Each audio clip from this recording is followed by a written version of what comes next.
అందులో కూడా మరి సమయం కుదుర్చుకొని మనం నేర్చుకోవడానికి ప్రయత్నం చేస్తున్నాం. దయచేసి అసైన్మెంట్స్ అన్ని కూడా చేయండి. నేను క్లాస్ లాగే చూస్తాను, మీరు కూడా క్లాస్ లాగే చూడండి.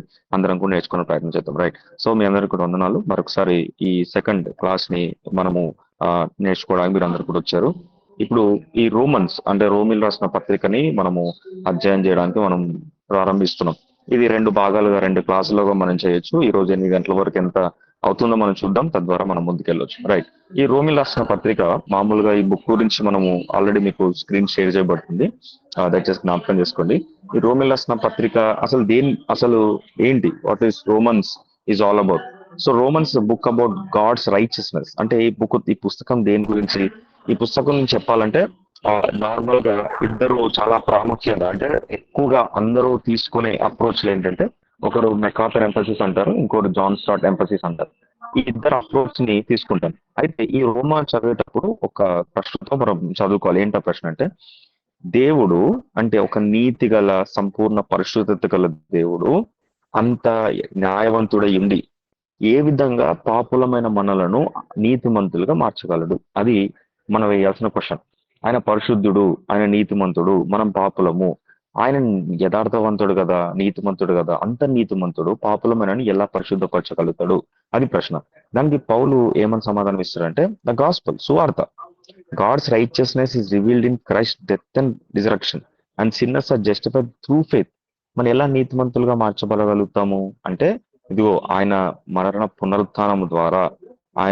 పునరుత్థానం ద్వారా మనము ఆయనలో నీతిమంతులుగా తీర్చబడతాం. సో రోమిల్ రాసిన పత్రిక 1 అధ్యాయం 16-17 మనకు రాయబడిందంటే, is a friend door of Romans.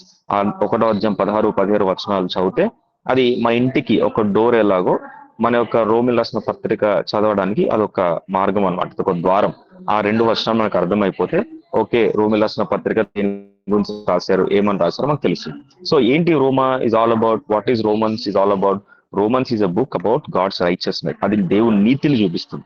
అదే విధంగా దేవుని నీతి మాత్రమే కాదు, దేవుని కృపను చూపిస్తుంది. దేవుని కృపను మాత్రమే కాదు, దేవుని కనికరమును చూపిస్తుంది, దేవుడి విశ్వాసతను చూపిస్తుంది, మనకు దేవుడు అనుగ్రహించిన ఒక గొప్ప భారాన్ని సూచిస్తుంది. అదేవిధంగా దేవుడి కోపాన్ని, ఉగ్రతను చూపిస్తుంది, దేవుడి యొక్క నీతిని చూపిస్తుంది, దేవుడి యొక్క సార్వభౌమత్వాన్ని చూపిస్తుంది. కాబట్టి ఒకటే ఈ రక్షణ గురించి మాత్రమే ఈ యొక్క పుస్తకం మాట్లాడుతుంది అంటే మనం అనుకోలేదు. కానీ ఈ పుస్తకంలో దేవుడి యొక్క ఇన్ని గుణాలు మనం చదువుకోవచ్చు, నేర్చుకోవచ్చు అనే సంగతిని మనం జ్ఞాపకం చేసుకోవాలి. సెకండ్ స్లైడ్కి వెళ్ళిపోతే కొన్ని హిస్టారికల్ అండ్ థియాలజికల్ లెన్స్ తో మనం చూద్దాం. అంటే ఆ దృష్టికోణంలో మనం చూద్దాం. ఏంటి ఆ దృష్టికోణం? ఇద్దరు వ్యక్తులను నేను పరిచయం చేస్తున్నాను. ఒక ఆయన పేరు జాన్ మెకాథర్, ఇంకొక అతని పేరు జాన్ స్టార్ట్. సో పత్రికకి 2 డిఫరెంట్ అప్రోచ్ ని మనం ట్రై చేద్దాం. సో నార్మల్గా ఏదో జస్ట్ వాళ్ళు రాశారు, ఎవరున్నారు, ఎక్కడ రాశారు, ఇవన్నీ కాకుండా, అవన్నీ మీరు అసైన్మెంట్ చేస్తున్నారు, మీరు చెయ్యనివి నేను టచ్ చేయాలని ప్రయత్నం చేస్తున్నాను. సో జాన్ మెకాథర్ ఏమంటాడంటే, ఇది ఒక స్ట్రాంగ్ ఎక్స్పాజిటరీ డాక్టరల్ ఎంఫసిస్ అంటాడు. అంటే దేవుడి యొక్క నీతిని, మానవుడి యొక్క గిల్ట్, ఆయన తప్పు చేసే స్వభావాన్ని, ఈ 2 కూడా చూస్తూ ఉంటాడు. జాన్ స్టార్ట్ ఏమని అంటాడంటే, ఇది మొత్తం కూడా ఇది సువార్త పరంగా ఉన్నది, లేకపోతే పాస్టరల్ అంటే ఒక సేవకుడికి తగ్గినట్టుగా రాశారు, లేకపోతే మనం పరిచయం చేయడానికి, మనం మిషన్ గా బయటకు వెళ్ళి సువార్త ప్రకటించడానికి అనుగుణంగా ఉన్నది. దీంట్లో దేవుడి యొక్క ప్రణాళిక యూదులకి అటు అన్యులకు ఏ విధంగా వస్తుందో మనకు రాయబడుతుంది అని ఇద్దరు కూడా వాళ్ళు యొక్క ఆలోచన చెప్పారు. కానీ ఇద్దరు చెప్పిన ఒక్క సత్యం ఏంటంటే, దీంట్లో దేవుడి యొక్క సార్వభౌమత్వాన్ని, అంటే అందరు మనుషులకు రక్షణ ఏ విధంగా దేవుడు సిద్ధపరిచాడు, ఏ విధంగా ప్రతి ఒక్కరు కూడా తమ పాపం విషయమై వెనక్కి వెళ్ళిపోతున్నారు, గిల్టీతో ఉన్నారు అన్న ఆలోచన ఇద్దరు కూడా సమానంగా తీసుకొని వాళ్ళు రావడం మనం చూస్తున్నాం. కానీ జాన్ స్టార్ట్ గారు ఎక్కువగా, అంటే దేవుడి యొక్క గుణాలను మాత్రమే కాదు, రోమా పత్రికలో మన మిషన్, మనం చేయవలసిన పరిచర్య గురించి కూడా రాశారు అన్న ఒక ఆలోచన తీసుకొని వస్తారు. కాబట్టి ఎవరు సరిగా అంటే ఇద్దరు కూడా దాంట్లో ఉన్న సత్యాలను మనకు జ్ఞాపకం చేశారు. ఎందుకు ఇద్దరు ఎంఫసిస్ ఇచ్చానంటే, ఒక్కరికి ఒకేలాగా వాక్యం అర్థం అవ్వలేదు. సత్యం ఒకటే, కానీ సత్యాన్ని అర్థం చేసుకునే విధానాలు వేరు. సత్యం ఒకటే, నువ్వు ఎంత అర్థం చేసుకున్నా బైబిల్ ఉన్న సత్యం వేరైపోతూ, కాకపోతే ఆ సత్యాన్ని వేరే రకంగా అర్థం చేసుకోవచ్చు అన్న వాస్తవాన్ని మనం అర్థం చేసుకోవాలి. అయితే 3వ స్లైడ్కి మనం వెళ్ళిపోతే ఏం రాయబడింది అసలు? 4 ఒక మ్యాప్ లాగా వేసుకుందాం. ఒక మ్యాప్ వేసుకుందామండి.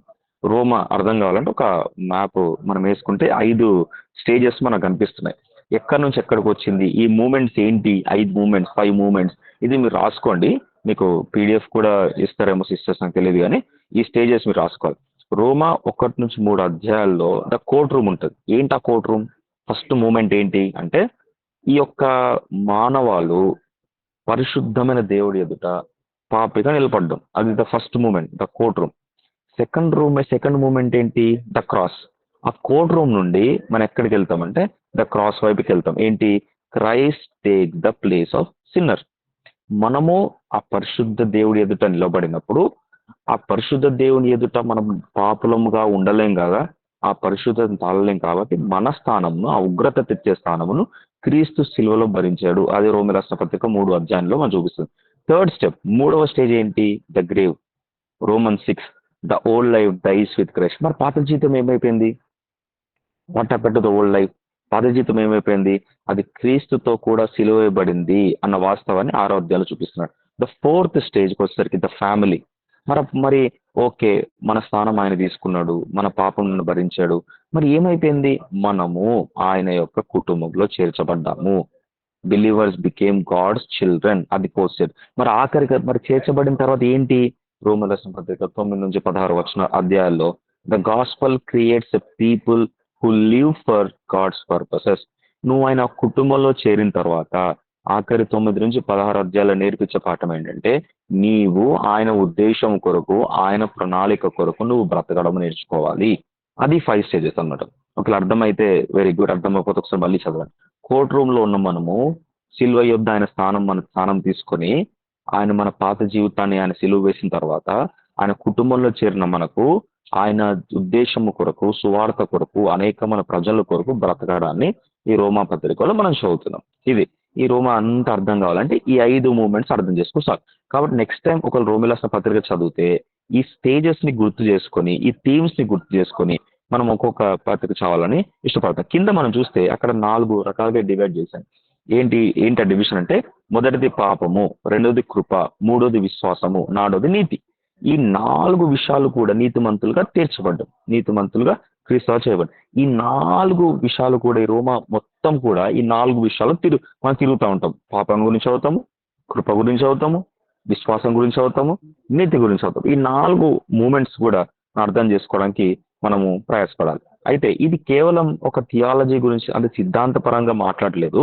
కానీ రోమా చదివినప్పుడు మన స్థానం ఏంటో, మన స్థానంలో క్రీస్తు ఏం చేశాడో, మనం మన స్థానంలో నిలబడి ఏం చెయ్యాలో, తర్వాత నెక్స్ట్ స్టెప్ ఏంటో విశ్వాసి అన్న వాస్తవాలన్నీ కూడా దీంట్లో మనకు కనిపిస్తూ ఉంటాయి. తర్వాత స్లైడ్కి వచ్చేసరికి మొదటిగా రోమా 1:2 చదువుదాం.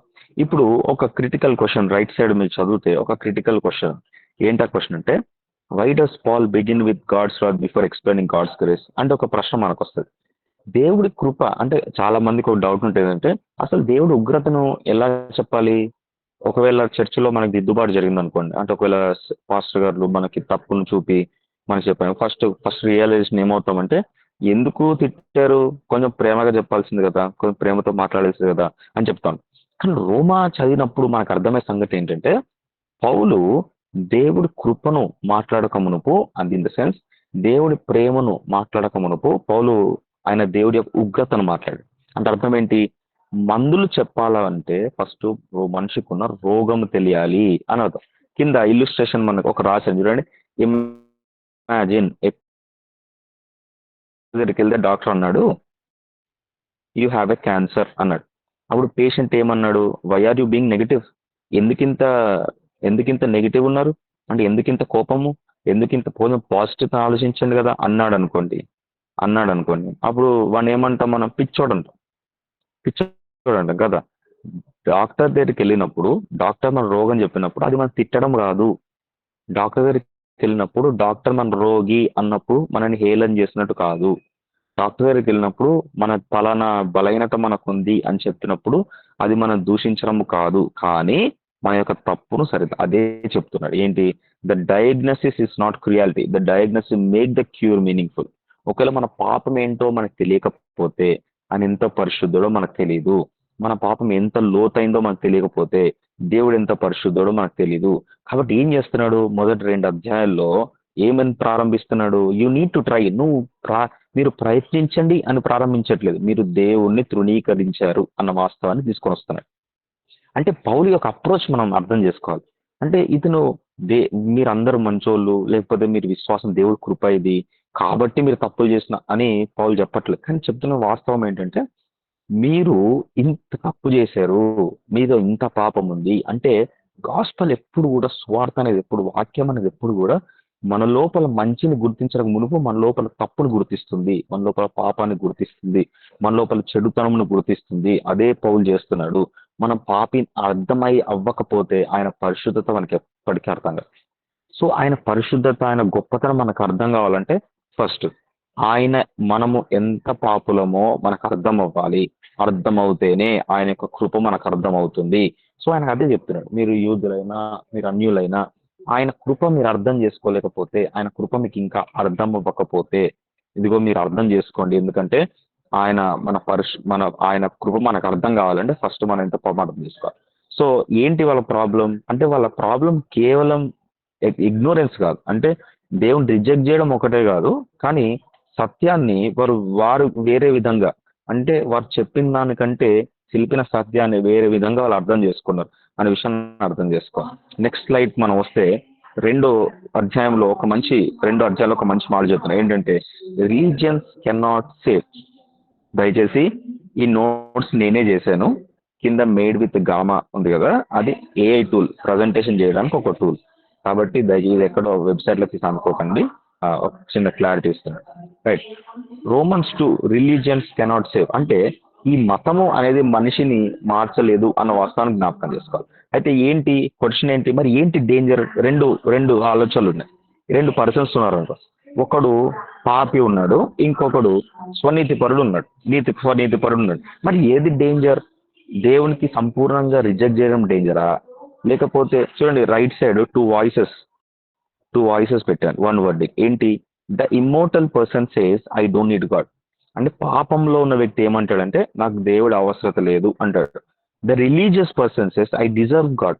అంటే నాకు దేవుడు అవసరం కాదు, దేవుడు నాకు ఖచ్చితంగా అవసరం. నేను ఇంత బ్రతుకుతున్నాను, ఇంత పరిశుద్ధంగా బ్రతుకుతున్నాను కాబట్టి నాకు ఖచ్చితంగా దేవుడు నాకు అవసరం.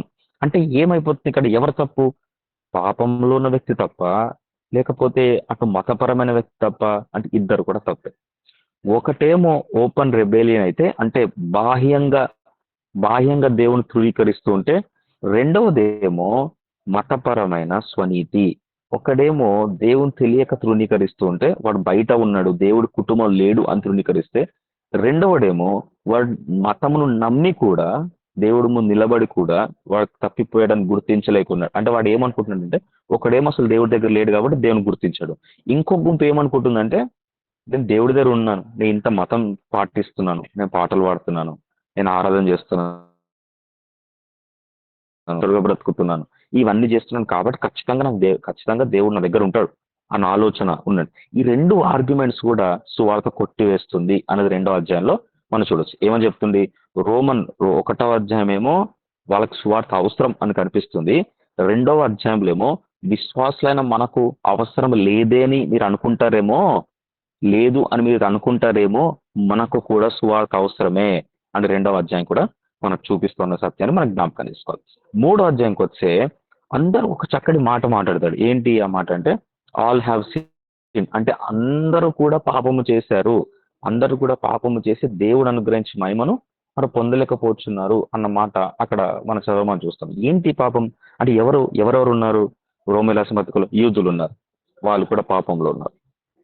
అన్యులు ఉన్నారు, వాళ్ళు కూడా పాపం చేస్తున్నారు. మతపరమైన మతం ఆచరించే వాళ్ళు ఉన్నారు, వాళ్ళు పాపం చేస్తున్నారు. ఇమ్మోరల్, వాళ్ళు పాపం చేస్తున్నారు. ఎడ్యుకేటెడ్, వాళ్ళు పాపులే. అన్ఎడ్యుకేటెడ్, వాళ్ళు పాపులే. పాస్టర్, ఆయన కూడా కృప అవసరమే. మిషనరీ, వాళ్ళకు కూడా కృప అవసరమే. చర్చ్ మెంబర్, ప్రతి ఒక్కరు కృప అవసరమే.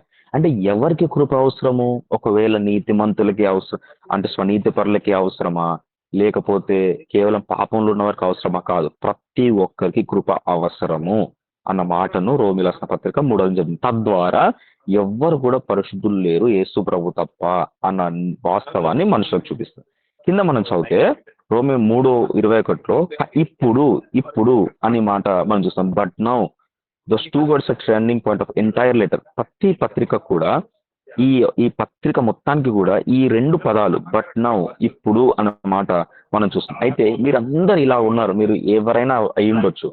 ఇప్పుడు మీకేం అవసరం అనేది నెక్స్ట్ స్టేజ్ కి మనను ఆయన తీసుకెళ్తున్నాడు అనే విషయాన్ని మనం జ్ఞాపకం చేసుకోవాలి. ఒకవేళ మనుషులందరూ right side the divine exchange అని రాశాను అక్కడ మనం చదివితే, ఒకవేళ మనుషులందరూ పాపంలో ఉంటే యేసుప్రభు ఏమిస్తాడు? నీతినిస్తాడు. ఒకవేళ ఆ నీతిని మనం అందుకోలేకపోతే, మనం కొనుక్కోలేకపోతే, మనం పొందుకోలేకపోతే ఆయన దాన్ని ఉచితంగా ఇస్తాడు. మూడోది, మనకు విశ్వాసం అవసరమైతే ఆయన విశ్వాసం ద్వారా మనకు విమోచన ఇస్తాడు అన్న వాస్తవాలని 3వ అధ్యాయం మనకు చూపిస్తుంది. తర్వాత 3-5 వచనాల్లో మనం చూస్తే అసలు పాత నిబంధన గ్రంథంలో ఇది చాలా ప్రాముఖ్యమైనది. ఇది చాలా ప్రాముఖ్యం. అసలు పాత నిబంధన గ్రంథంలో ఏంటి నీతిమంతుడిగా తీర్చబడ్డం ఏంటి? ఇప్పుడు మనం అర్థం చేసుకోవాలి. ఒకసారి ఒక కోర్ట్ ని మనం అర్థం చేసుకుందాం. ఈ కోర్టులో జడ్జ్ అంటాడు, నువ్వు తప్పు చేసావు, అన్ని కూడా ఎవిడెన్స్ ఉన్నాయి, అంటే నువ్వు తప్పు చేసావు అనడానికి ఆధారాలన్నీ కూడా మాకున్నాయి అని చెప్తాడు. అప్పుడు ఏం చేస్తాడంటే క్రీస్తు మన స్థానంలోకి వచ్చి అన్ని ఆధారాలు కొట్టివేయడు, ఆధారాలు అలాగే ఉంటాయి, పనిష్మెంట్ కొట్టివేయడు. మరి ఏం చేస్తాడు? ఆయన మన స్థానాన్ని తీసుకుంటాడు. నేను ఆ పెనాల్టీ చెల్లించాను ఆయన చెప్పి అని చేస్తాడు. అంటే ఏం చేస్తాడు? ఇప్పుడు ఆయన ఆధారాలు తీసివేయడు, ఆయన జడ్జిమెంట్ త్రోసిపుట్టాడు, పనిష్మెంట్ త్రోసిపెట్టాడు. కానీ ఏం చేస్తాడు? మన స్థానాన్ని తీసుకొని ఆయన నీతి స్థానాన్ని మనకిస్తాడు అనే విషయాన్ని జ్ఞాపకం చేసుకోవాలి. సో నీతి అంటే ఏంటి? The penalty is full paid. Justifier అంటే ఏంటి? The sinner is fully pardon. అంటే పెనాల్టీ పనిష్మెంట్ జరిగింది, అట్ ద సేమ్ టైం నీతిమంతుడుగా కూడా మనం తీర్చబడడం స్టార్ట్ చేసుకోవాలి. కాబట్టి ఏంటి నీతిమంతుడు ఏది కాదు అంటే, God makes me good person, this justification sanctification. దేవుడు నన్ను మంచి వ్యక్తిగా మారుస్తాడు, అది నీతిగా. మరి ఏంటి నీతి? ఆయన కృప ద్వారా నీతిమంతుడుగా నన్ను తీర్చిదిద్దాడు, ఇది నీతిమంతుడు. అది మనం చెప్పాల్సిన డెఫినేషన్ విషయాన్ని అర్థం చేసుకోవాలి అనే విషయం అర్థం. అది ఇదే మాటను 3వ అధ్యాయం 5 దాంట్లో కూడా మనకు కనిపిస్తాను. అయితే 4వ అధ్యాయంకి వచ్చేసరికి అబ్రాహాము గురించి మాట్లాడుతున్నాడు. కింద నెక్స్ట్ స్లైడ్కి వస్తే 4వ అధ్యాయంకి వచ్చేసరికి అబ్రాహాము గురించి మాట్లాడుతున్నాడు. ఏం మాట్లాడుతున్నాడు? దేవుడు అసలు పౌలు అబ్రాహాముని ఎందుకు తీసుకొని వచ్చాడు? అయితే ఒక్క మాట మనం అర్థం చేసుకోవాలి. ఏంటంటే అబ్రాహాము నీతిమంతుడు. దేవుడు నమ్మాడు కనుక అది అతనికి నీతిమంతుడుగా ఎంచబడ్డాడు. ఇప్పుడు కొంతమంది వచ్చి లా గాని, ధర్మశాస్త్రము గాని, లేకపోతే సర్కంసిజన్ చేసుకుంటే గాని, అవన్నీ ద్వారానే నీవు నీతిమంతుడుగా తీర్చబడతారు అని అంటే, అబ్రహాము ఒక ఎగ్జాంపుల్ పౌలు ఏమని చెప్తున్నాడంటే, ధర్మశాస్త్రం రాకమునుపే, ఇంకా చెప్పాలంటే సున్నతి జరగక మునుపే, ఇవన్నీ కూడా లేక మునుపే అబ్రహాము నీతిమంతుడుగా తీర్చబడ్డాడు.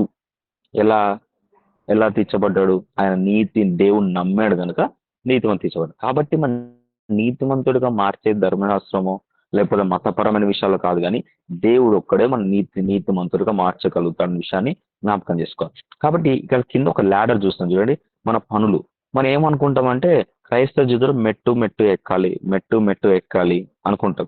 మెట్టు క్రైస్తవ జీవితం ఎక్కడం ఉండదు. So the gospel is not claim hire. అంటే సువార్త అనేది నిన్ను ఒక్క మెట్టు నుంచి ఇంకో మెట్టు తీసుకెళ్లేది కాదు. సువార్త అనేది యేసుప్రభు నమ్ము అని చెప్పాలి. కాబట్టి ఇవన్నీ కూడా మనం చూడొచ్చు. జాన్ స్టార్ట్ గారు ఏమంటారంటే, అబ్రహాము మరియు దావీదులే ఒక నిదర్శనం. And the gentiles believers share continuity with God's Old Testament purposes. So వాళ్ళని ఒక నిదర్శనంగా చూపించి, ఇప్పుడు ప్రశ్న ఏంటి? మరి అన్యులు ఎలా నీతిమంతులు తీర్చబడతారు? వాళ్ళకి సర్కంసిజన్ లేని కదా, లేకపోతే వాళ్ళు నీతిమంతులుగా వాళ్ళు ఏ మతపరమైన విషయాలు వాడు పాటించట్లేదు కదా. అప్పుడు పౌలు ఏం ఆన్సర్ చేస్తున్నాడంటే, అబ్రాహామును తీసుకుని వచ్చి ఏది లేక మునిపే, అంటే సర్కంసిజన్ లేక మునిపే, లేకపోతే ఓల్డ్ టెస్టిమెంట్ ధర్మం లేక మునిపే ఆయన నీతిమంతులుగా తీర్చబడ్డాడు. అట్ ద సేమ్ టైం మీరు కూడా నీతిమంతులుగా తీర్చబడగలుగుతారు అనే విషయాన్ని జ్ఞాపకం తీసుకోవాలి. ఒకవేళ మన పనుల ద్వారా మనం నీతిమంతులు మార్చంటే ఆ ల్యాడర్ ఎప్పటికీ కూడా నిన్ను పరలోకం చేర్చదు అన్న వాస్తవాన్ని జ్ఞాపకం తీసుకోవాలి. ఇప్పుడు నెక్స్ట్ స్లైడ్కి వచ్చేస్తే రోమా 5లో ఆదాము నుంచి క్రీస్తు వరకు తీసుకుని వస్తున్నాడు. ఆదాము నుంచి క్రీస్తు వరకు చెప్తున్నాడు. ఏంటి? ఇద్దరు రిప్రజెంటేటివ్, అంటే మానవాళికి ఇద్దరు రిప్రజెంటేటివ్ చెప్తున్నాడు. ఏంటి? Representative 1 Adam. Sin entered through 1 man, condemnation spread to all, death resigned over humanity.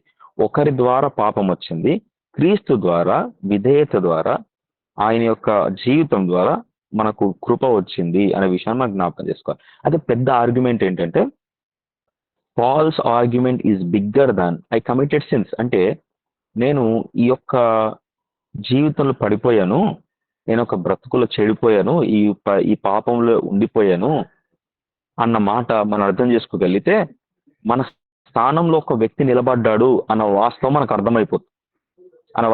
అర్థమైపోతుంది. అయితే ఇప్పుడు మనం ఆయన విశ్వాసము ద్వారా ఆయన కృపచేత మనం రక్షించబడ్డాం కాబట్టి మన దేవుడితో సమాధానం ఉంది అనే విషయాన్ని జ్ఞాపకం చేసుకోవాలి. అదే మాట రోమీయుల రాసిన పత్రిక 5వ అధ్యాయం కూడా మనకు చెప్తుంది. ఇది కేవలం ఓవరీ అండి. నెక్స్ట్ క్లాస్ లో ఎండింగ్ లో థీమ్స్ గురించి, అంటే ఇది నాకు ఇంకా ఒక క్లాస్ అయితే అవుతుండొచ్చు, ఇంకా 2 క్లాసులు అవుతుండొచ్చు. కాకపోతే రోమా చాలా ప్రాముఖ్యమైనది. ఏదో మీకు చెప్పాలని నేను చెప్పుకుంటూ వెళ్ళిపోతే మీరు నేర్చుకోండి, నేను నేర్చుకోరు. కాబట్టి స్లోగా థీమ్ అర్థం చేసుకొని దానిలో థియాలజీ ఏముంది, డాక్టరీన్ ఏంటి అర్థం చేసే ఇవన్నీ కూడా మెల్లిగా అది ఒక క్లాస్ అవుతుంది, ఇంకా 2 క్లాస్ అవుతుందో చెప్పలేము. కాబట్టి దయచేసి శ్రద్ధగా చేసుకోవాల్సిన కోరుతాను. అయితే రోమ 5:20 ఏం చెప్తుందంటే ఎక్కడ పాపం ఉంటుందో అక్కడ కృప ఇంకనూ విస్తరించబడింది అనే మాట అక్కడ మనం చూపిస్తుంది. అంటే ఏంటి? కృప పాపము కంటే ఎక్కువ పెద్దది. నువ్వెంత ఘోర పాపమైనా సరే అంతకంటే గొప్పది కృప. ఏ పాపనైనా మార్చగలదు కృప అనే విషయాన్ని మనకు అర్థం చేసుకోవాలి. తర్వాత లాస్ట్ లైఫ్ మనకు వస్తే 6వ అధ్యాయం నుంచి 7వ అధ్యాయంలో 3 విషయాలు చెప్తున్నాయి. ఏంటి? కృప, పాపము, అదేవిధంగా క్రైస్తవుడి యొక్క పోరాటం. ఈ 3 విషయాలు చెప్తుంది. ఈ 3 విషయాలు చెప్తున్నప్పుడు మన సత్యాన్ని అర్థం చేసుకోవాలి. లెఫ్ట్ సైడ్ మనం చూస్తే shall we continue in sin that grace may abound. మరి కృప విస్తరిస్తుంది కదా అని మనం పాపం చేయొచ్చా అని ప్రశ్నిస్తే దేవుడు అంటే ఆన్సర్ ఏంటి? God forbid. దేవుడు అది ఒప్పుకోలేదు, దేవుడు దాన్ని ఆపేసాడు అనే సత్యాన్ని మనం జ్ఞాపకం చేసుకోవాలి. అయితే ఏంటి తప్పు గాస్పల్, తప్పుడు సువార్త ఏంటంటే grace means God doesn't care how I live. అంటే నువ్వు ఏ విధంగా బ్రతకని దేవుడు కృప ఉంటుంది అనేది తప్పుడు సువార్త.